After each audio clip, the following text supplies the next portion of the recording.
Global teachers, welcome back. Today we want to be looking at the next part, which is more gearing towards marketing.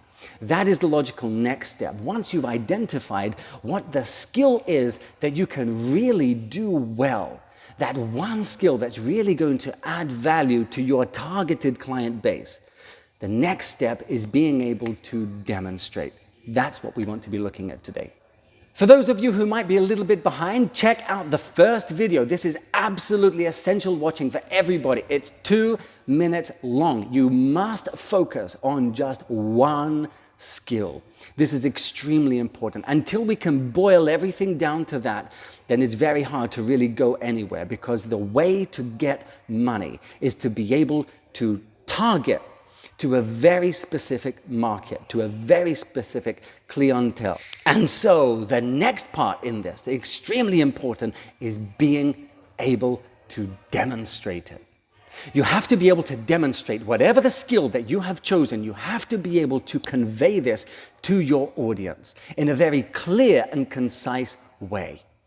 A lot of people have mentioned things like public speaking, which personally I'm not sure about, because unless you could show how you communicate in front of 5,000 or 10,000 people, then it's just not really going to convey to other people that you could do that, and therefore you could help them do that. More importantly, how many people really need to stand up in front of a group of hundreds or thousands of people and actually give a speech?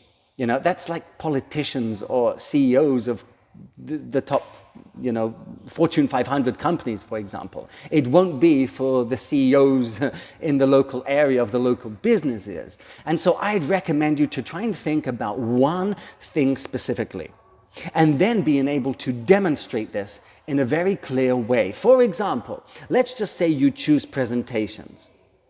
Think how you can show that to your students. That's exactly what I'm doing now. Even by just making a video, I am showing you that I can actually present. But we would like to do that in a way that helps the students know that not only I can present, but I can help you do this too. How can we do that? I really want you to think about that, because that is the next step.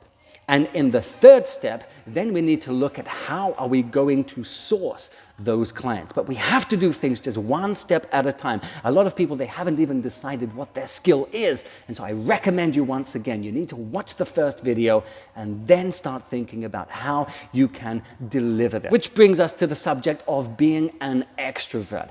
Good teachers are extroverts. You have to be able to take command of a situation, whether that be a classroom full of people or even one-to-one in an individual lesson. You have to take command and you have to lead, and you have to be able to convey your instructions to people. That takes confidence, and it takes being more of an extrovert. And the more that you can project yourself on your audience, the more they are going to be receptive to that. And for the people who are feeling less confident, or maybe they don't want to blend, their professional life with their personal life, I'd recommend you to create a social media account that you only use for teaching. And when you use this, stay away from anything to do with politics and religion or any of the sensitive subjects.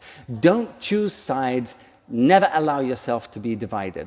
Just keep everything to teaching, and therefore, if employers do decide to look you up and to Google you and check Facebook, what are they going to see? They're going to see this person teaches general English to adults, and they're extremely good at helping people with academic writing. That's what they're going to see, and that's what you want them to see. So you have to start thinking that, because that is also helping you to target, and it all starts with yourself. Moreover, start thinking about making a video introduction. We've talked about this before, sending them to companies. It's very general. Hi everybody, my name is Richie, and I've been teaching kids for 10 years now, and I can do this for you too. That's all great. Now we need to upgrade that. We need to make it something more specific and just about your skill. I'd recommend you to make that video. I'd recommend you to share it in the groups that you are comfortable with. In our Facebook group, which is now private, that's a closed environment. It's also an environment where people can give valuable insight. And so don't be afraid to project yourself and to try and share your thoughts. Share your skills with other people. Get their feedback because they'll be able to help you much more than you think. And unless we try, and unless we do project ourselves out there, it's very hard to get valuable feedback. And that is an extremely important part before you take it to your client base. Because when we choose a very specific client base, we get one chance. We don't have a lot of opportunity to make amendments and mistakes. Because let's say, for example, I am applying to work for companies only in the automobile industry. So then we take BMW, Audi, Mercedes, and you know the names. How many chances do I get to try and pitch these guys? You get the answer. And so the key takeaway from today, number one, know your skill. Number two, start being confident about it. And you're going to achieve that by good feedback and being able to demonstrate this. This is your time to prepare. You have an opportunity here where you can make mistakes and other people, myself included, are going to help you develop this. Start making a video, start preparing, demonstrate your qualities. Good luck. We'll see you in the next one. This is the road where teachers can start making $10,000 a month. It's very, very achievable. Even if you're new to the industry, don't get put off by that. Of course, if you do like this video, be sure to like and hit the subscribe, and I'll be coming up with more content every single week. The more likes we get, the better it helps to grow this channel, the more energy it gives this beast, and I'll be sure to be coming up with creative materials to help you in your quest to be earning as much as $10,000 a month in TEFL alone. Buy nothing, sell nothing. You have the power to do this all by yourself. See you in the next one.